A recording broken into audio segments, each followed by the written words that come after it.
Hola, bonsoir tout le monde. Comment vous allez? Je vais très bien. Une autre journée de bonne humeur. Mon intrant approche et eh bien, je suis avec vous. Donc, pourquoi ne pas être de bonne humeur? Alors, bonsoir, bonsoir. Venez, venez, partagez la vidéo pendant que vous êtes là. Vous savez, dans le Kerma 10 Minutes, on parle toujours de contenu très important, tout autant, tout autant pour les employés que pour les employeurs, pour les gestionnaires, pour ceux qui aspirent à l'aide, pour ceux qui ont des projets, pour ceux qui ont des entreprises. Donc, bref, vous savez, les Kerma 10 Minutes, euh, c'est pour partager les connaissances. Alors, merci pour... hey, merci de me dire que j'ai un bon vibe. Alors, partage la vidéo même pendant que tu es là. Aujourd'hui, on va parler des conditions psychologiques qui vont nous pousser à la mobilisation. OK? Donc, pour ceux qui ne me connaissent pas, je suis Jem Karma, celle qui est derrière le Salon de l'entrepreneuriat local. Et depuis maintenant 1 an et presque 1 an et demi, je me suis donné comme mandat de partager mes connaissances avec mon réseau afin que eux autres puissent aussi partager leurs connaissances parce que le succès de mon prochain, c'est mon succès. Alors, vous savez, je prends le cours de mobilisation des ressources humaines. La mobilisation, c'est un effet de masse qu'on a pour apporter soit des changements, pour améliorer la gestion des ressources humaines, ou bien lorsqu'on doit implanter quelque chose de nouveau, un nouveau projet, un nouveau processus. Donc, on veut apporter une masse qu'on appelle la masse critique. On veut apporter un nombre de personnes assez important pour influencer d'autres personnes pour atteindre nos buts. Mais pour ce faire, il y a quelques pratiques à faire, à exécuter, et d'autres pratiques à laisser de côté afin de bien mobiliser. La mobilisation est importante parce qu'elle mène à la performance d'une organisation et la performance d'une organisation joue sur la performance des ressources humaines et ça joue aussi sur le climat de travail et sur notre motivation à nous, pauvres employés. Mais il y a plusieurs manières d'être motivé, il y a plusieurs manières d'être engagé et il y a plusieurs manières d'avoir de l'habilitation. Et justement, on a couvert dans ces dernières semaines-là, on a couvert la raison de mobiliser, les quelques changements socio-économiques qu'il peut y avoir, ou comme on a dit tantôt, l'implantation de nouveaux projets, ou si on veut améliorer des processus et des pratiques de la gestion de ressources humaines.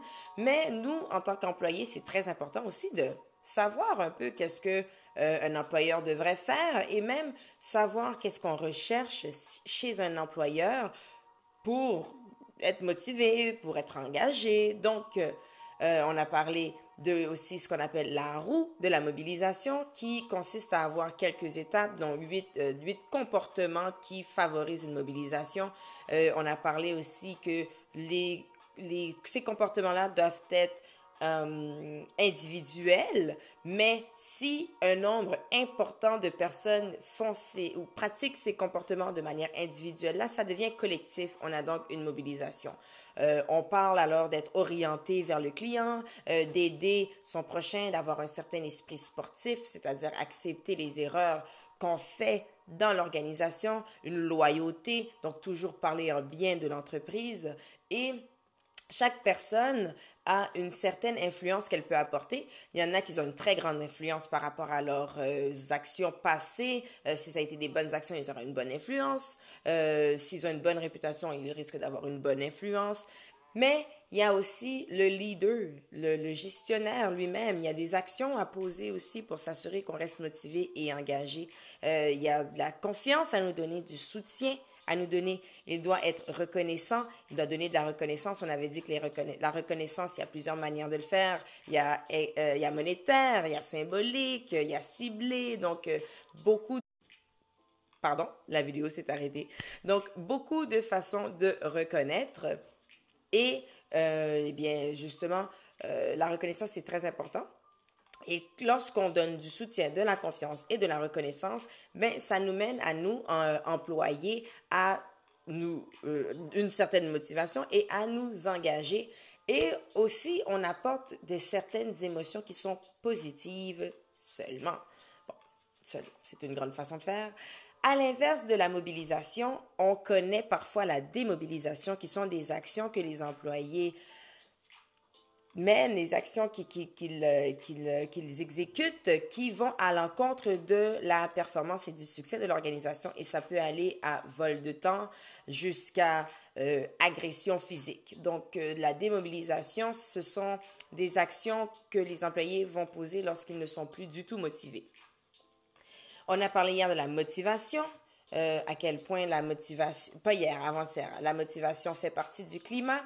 Hier, on a parlé d'une certaine condition psychologique qui touche la justice. On a dit qu'il y avait 3 différents types de justice. Justice distributive, donc ça touche, c'est notre perception, parce qu'une condition psychologique, c'est une perception.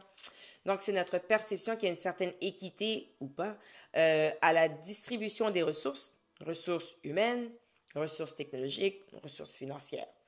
Il y a aussi la justice procédurale, donc c'est au niveau où ce qu'on veut voir une certaine équité dans les règles. Est-ce que les règles sont bien respectées, les règles, les procédures et les processus?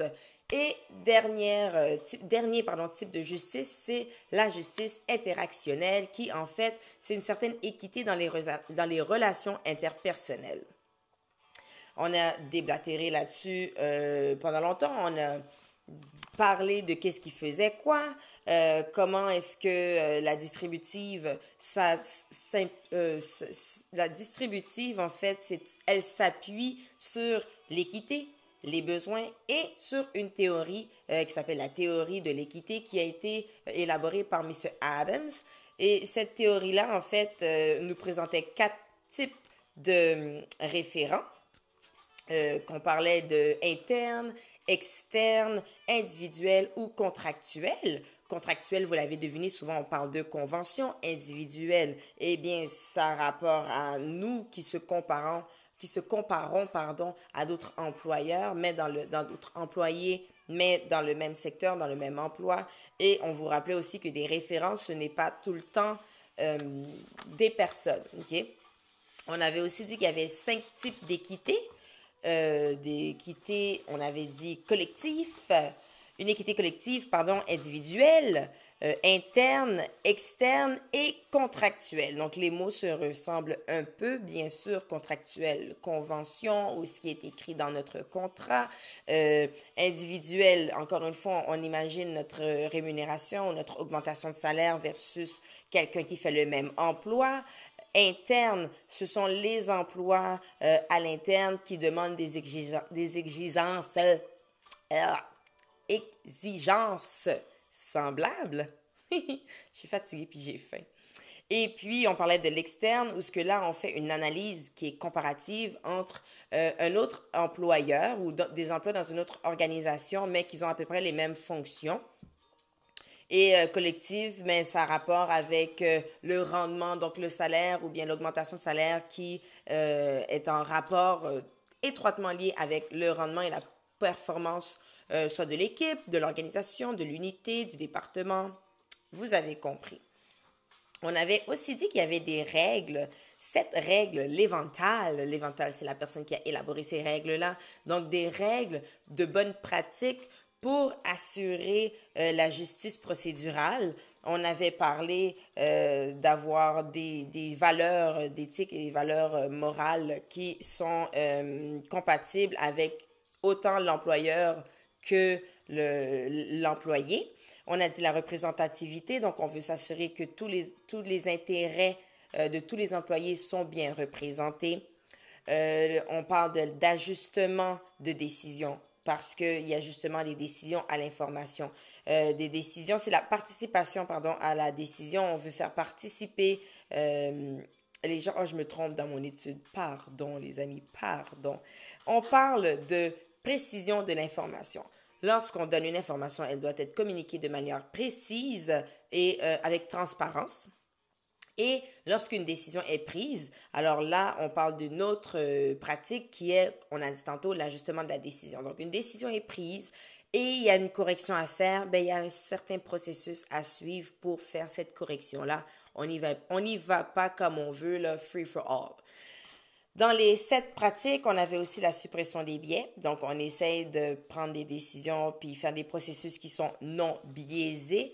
Et la cohérence. Donc, il doit y avoir une certaine cohérence entre la vision, le plan d'affaires et l'individu et son temps. Donc, on parlait d'uniformisation ou de standardisation. On calcule un peu le temps de l'employé versus ses tâches qu'il a à faire versus la mission de l'organisation. On a aussi parlé de justice interactionnelle, comme on disait. On disait qu'elle pouvait être influencée aussi selon la façon dont l'information est véhiculée, selon la manière que l'information est communiquée.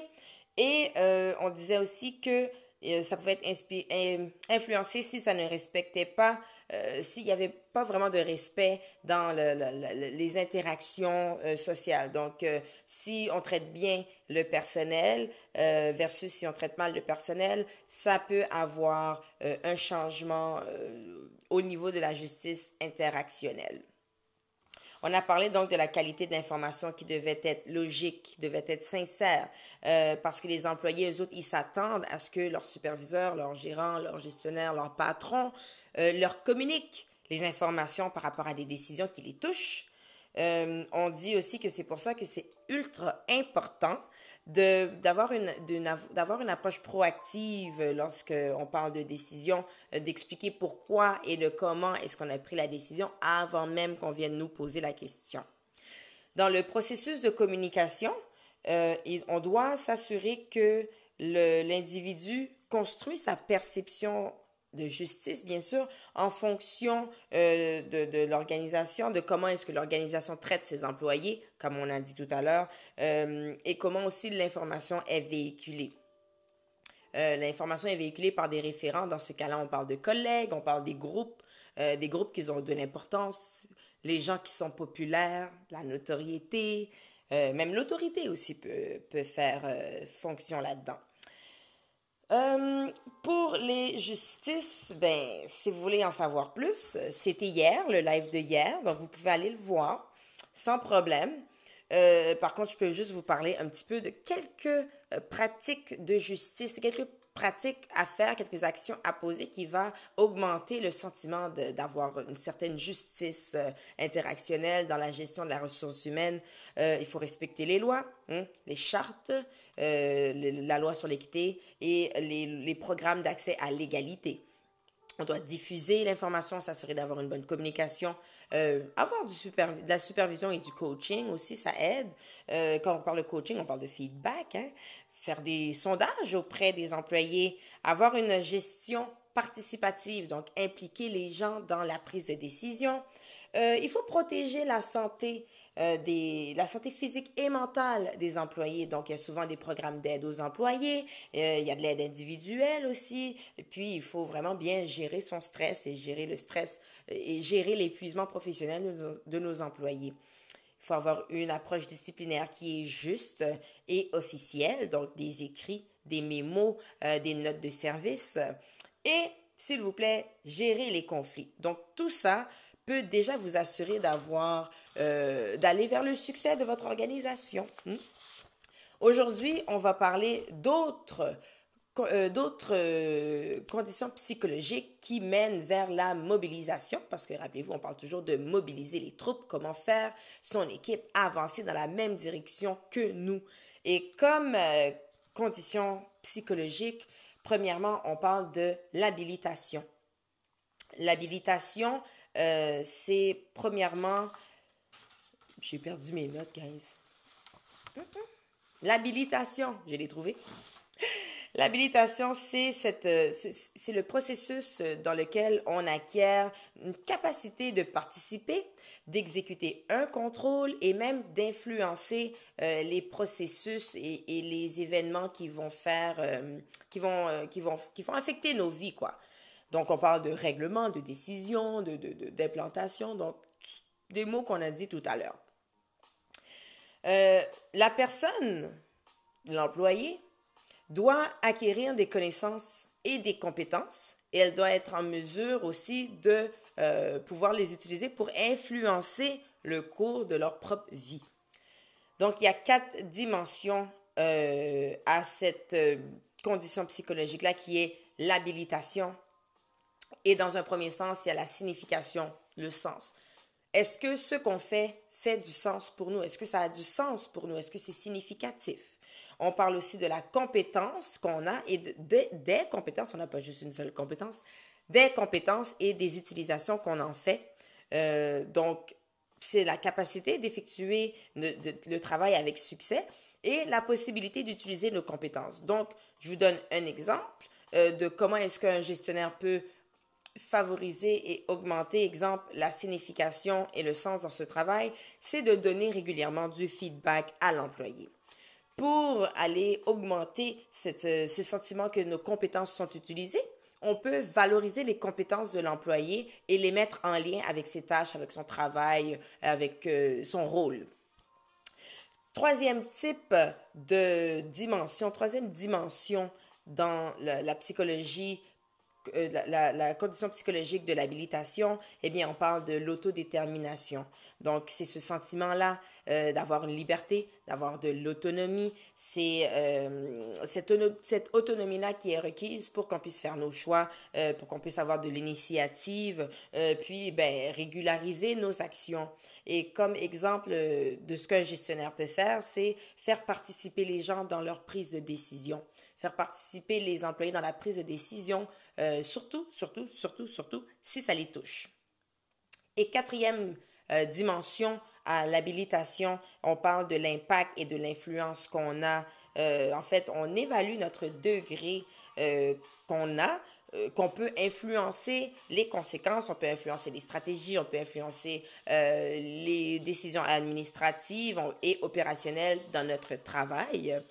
Et puis, cette partie influence et impact-là, ça crée de la valeur ajoutée. Donc, il faut qu'on voit que notre influence a créé de la valeur ajoutée et c'est là que ça a de l'impact. Comme un gestionnaire peut encourager les employés impactés à donner leur feedback ou les employés qui font un impact à donner du feedback. Sachez qu'il y a 2 facteurs ou stratégies pour soutenir l'habilitation. Et dans un premier temps, c'est l'autonomie au travail. Si vous avez de l'autonomie au travail, si vous offrez de l'autonomie à vos employés dans leur travail, c'est en fait leur donner une vraie marge de manœuvre, dans leur travail. Et c'est aussi ça ça découle en fait d'un pouvoir d'agir. Ça donne aussi accès à des ressources pratiques et stratégiques.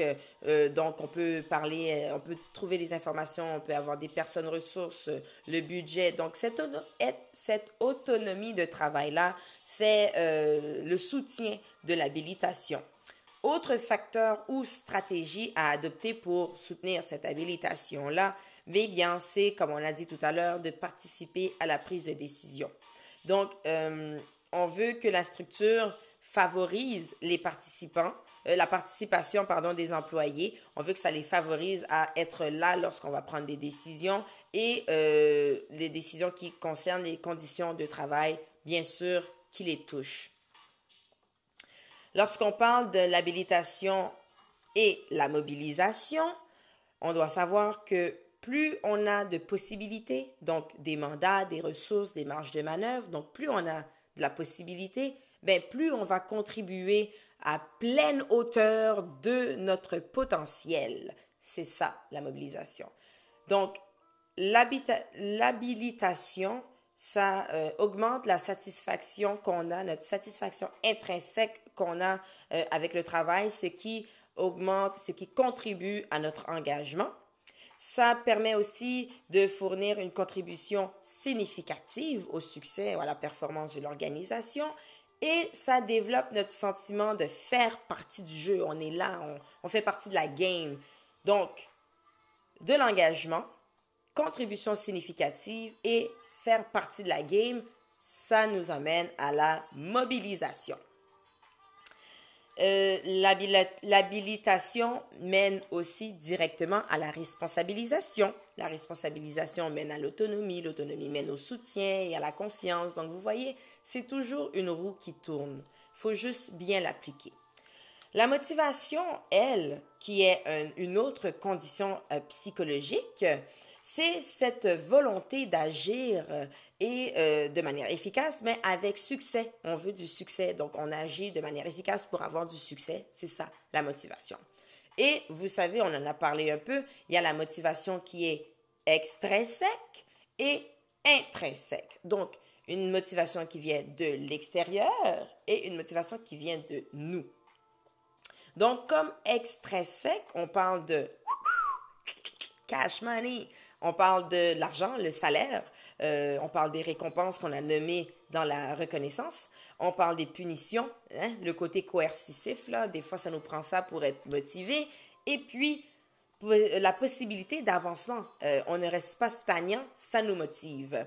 Mais quand on parle de motivation qui vient de nous-mêmes, donc la motivation qui est intrinsèque, on parle de la curiosité, on parle de l'appréciation de nos tâches. Est-ce qu'on aime ça, faire ce qu'on fait? Est-ce qu'on aime notre travail? Ça, c'est une belle motivation qui vient de nous. On recherche l'excellence.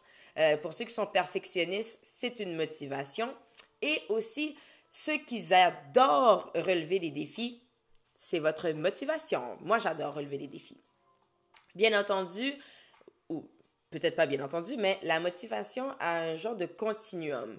On part du fait qu'il y a de la motivation qui est contrôlée vers de la motivation qui est complètement autonome. Et pour ça, on a de la non-motivation. Donc, la non-motivation, elle, c'est pas compliqué. C'est l'absence de raison ou de but de faire ce qu'on a à faire. Ou bien, tout simplement, ben ça, c'est carrément le manque de motivation. Et on n'est peut-être même pas encore dans la motivation contrôlée. Lorsqu'on parle de motivation contrôlée, à ce moment-là, on va parler plus de récompense, punition, comme on a dit tout à l'heure. Ça dépend de notre performance et c'est entièrement déterminé par l'extérieur. C'est 100% une motivation contrôlée par l'externe. On avance vers l'autonomie, right? Donc, on a la pression personnelle qu'on se donne. Et ça, c'est l'estime de soi qui est basée sur notre performance, justement. On a des objectifs, notre motivation, c'est les objectifs personnels qu'on se donne. On veut bien faire, on veut bien performer. Et ça, on appelle ça une motivation modérée, contrôlée. Toujours vers notre autonomie, on va faire face à la motivation de l'identification. Et ça, c'est l'importance que la mission ou la vision ou bien même les objectifs de l'organisation, quelle importance est-ce que ça a pour nous? Ça, on appelle ça de la motivation autonome modérée. Et encore vers notre autonomie, on a le fit. Le fit, c'est cette cohérence entre les valeurs de l'organisation et les nôtres. À ce moment-là, lorsqu'il y a une forte cohérence, on voit que c'est de la motivation autonome.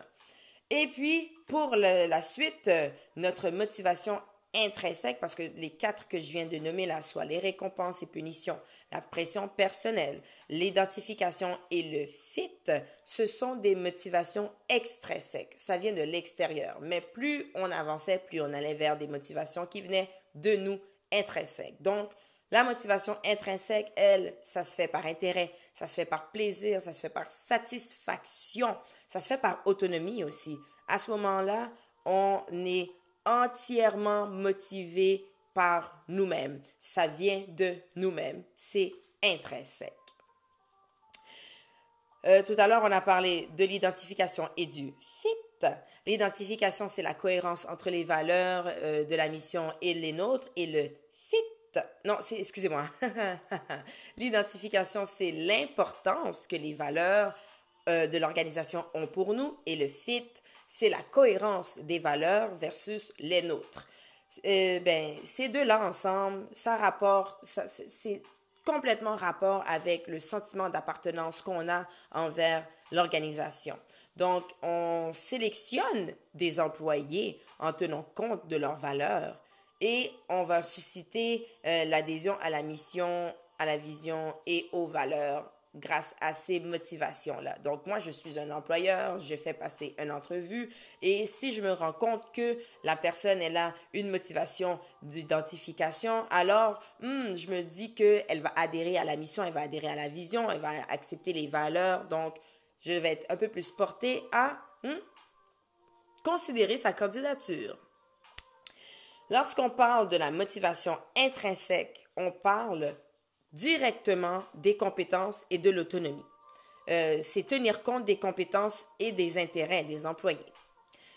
Dans le modèle, notre modèle intégral qu'on avait vu de la mobilisation, où ce qu'on partait de l'organisation, aller vers la personne, aller vers les pratiques de ressources humaines pour aller vers l'organisation et ses performances, right? Vous vous souvenez? Parfait. J'en ai oublié un.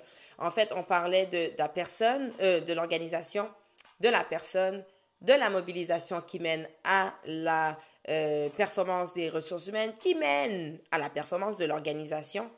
Si vous vous en souvenez bien, la partie qui parle de la personne, donc ce climat-là qu'on recherche, c'est très important à ce moment-là de le comprendre parce que l'employeur, lui, rappelez-vous, il doit donner soutien, confiance et reconnaissance. Et ça mène, en fait, ça donne directement à l'employé son engagement et sa motivation. Motivation, exactement ce dont on parlait. Donc, vous, en tant qu'employeur, vous avez un grand travail à faire aussi pour motiver, pour que vos employés soient motivés. Soit soutien, confiance, reconnaissance et utilisez bien votre pouvoir d'agir. Ça va vous donner de l'engagement, de la motivation de la part des employés et même des émotions positives. L'engagement, il y en a deux types. Il y a l'engagement affectif et il y a l'engagement calculé. On calcule, right? Donc, l'engagement affectif, c'est justement cet attachement affectif qu'on a pour l'organisation. L'employé adhère fortement au but et aux valeurs de l'organisation. L'employé se dispose et s'implique à faire des efforts pour soutenir l'organisation et l'employé désire fortement rester dans l'organisation. Rappelez-vous de ça. Ça, c'est notre type d'engagement qui est affectif. Il y a l'engagement calculé aussi. Peut-être que plusieurs plusieurs personnes vont se reconnaître là-dedans. Donc, le calculé, en fait, c'est la protection de nos acquis. Que ce soit le salaire, que ce soit notre ancienneté, que ce soit nos congés qu'on a. Donc, ce sont nos acquis. On l'a acquis au fil des années ou par notre compétence. Donc, l'employé, lui, il va calculer les coûts, donc qu'est-ce que ça va coûter et les pertes qui sont associées au fait de quitter l'organisation. Et puis, dans sa tête à lui, l'employé, il se dit qu'il doit rester dans l'organisation. Donc, vous voyez la différence? Il y en a un qui désire fortement y rester et l'autre, il doit. C'est comme s'il n'avait pas le choix. Selon ses calculs, quitter l'entreprise va lui faire avoir plus de pertes que de gains. Donc, il reste. Il y a une certaine équation par rapport à l'engagement et la motivation. En fait, c'est pas une équation, mais moi, j'ai décidé que c'était une équation. Donc, une motivation, un engagement affectif élevé mène donc à un engagement calculé plus faible. Et là, on a des grandes probabilités d'aller vers de la mobilisation. Tandis que si on a un engagement affectif plus faible, on aura donc un engagement calculé plus élevé. Et là, on a de moins fortes chances de pouvoir mobiliser les troupes. Donc, il faut aller, guys, vers l'engagement affectif. Il faut que l'employé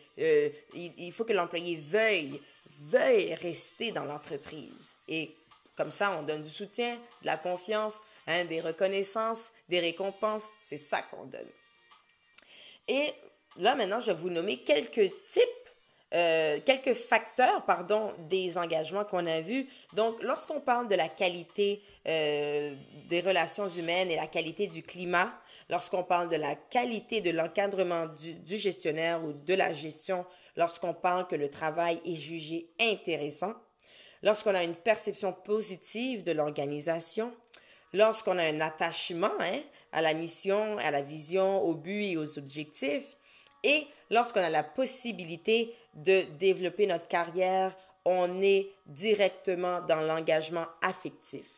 Tandis que lorsqu'on parle de conditions salariales avantageuses, de régimes intéressants, donc des bonus, lorsqu'on parle du fonds de pension, on parle des avantages sociaux qui sont concurrentiels, on parle de la pénurie d'emplois qu'on a dans notre secteur ou dans notre région, ou bien encore que nous,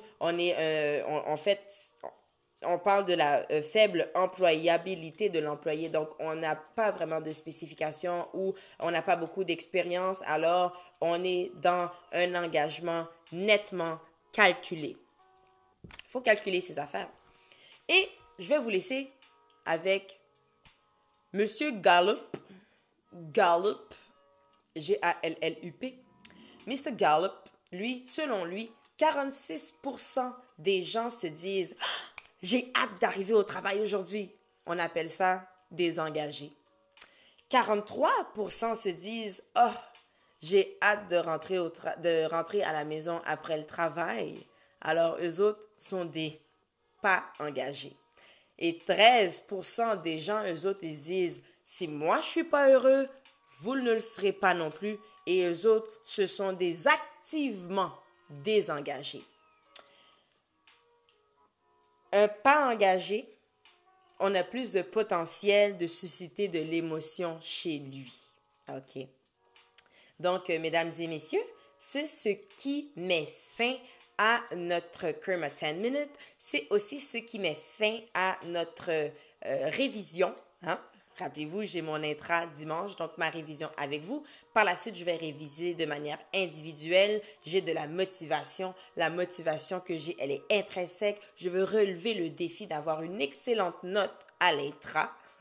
Je suis déjà en train de pratiquer avec vous. Je vous laisse. Alors, c'est un cours, en fait, qui est très intéressant. Autant employé qu'employeur, on gagne à connaître et à comprendre qu'est-ce qui se passe derrière la mobilisation et comment faire pour mobiliser. Vous allez peut-être vous rendre compte que vous êtes démobilisé et il y a des moyens de se mobiliser. J'en ai parlé dans d'autres... D'ailleurs, hier, j'ai parlé de justice et dans la justice, il y a moyen de se comparer, de changer de référent, de voir que finalement, nous ne sommes pas si mal, quoi. Alors, allez regarder les lives, allez liker la page de Expopreneur MTL qui va être de plus en plus présent pour vous. Et puis, souhaitez-moi merde pour mon intra de dimanche parce que nous sommes déjà jeudi. Il me reste vendredi et samedi. Et pendant que j'y suis, si vous voulez me voir animer, vendredi soir, il y a le gala Récopac qui chaque année décerne des prix à des jeunes de la communauté. Je suis moi-même lauréate de l'année 2019, alors ça va me faire un plaisir de venir animer, d'être la maîtresse de cérémonie.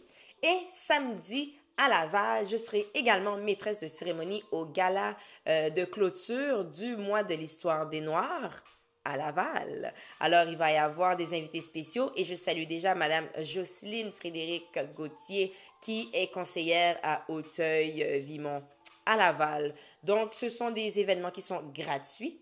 Je vais partager l'événement de samedi dès ce soir au risque de vous voir en grand nombre. Je vous laisse, je vais manger. J'espère que vous avez apprécié. Si vous avez apprécié, s'il vous plaît, partagez. Le bouton est juste en bas de l'écran. Cliquez, appuyez si vous êtes de votre téléphone. Partagez-le. Ça va peut-être aider d'autres personnes dans votre réseau parce que tout comme moi, le succès de votre prochain, ça doit absolument être votre succès également. Alors, je vous laisse.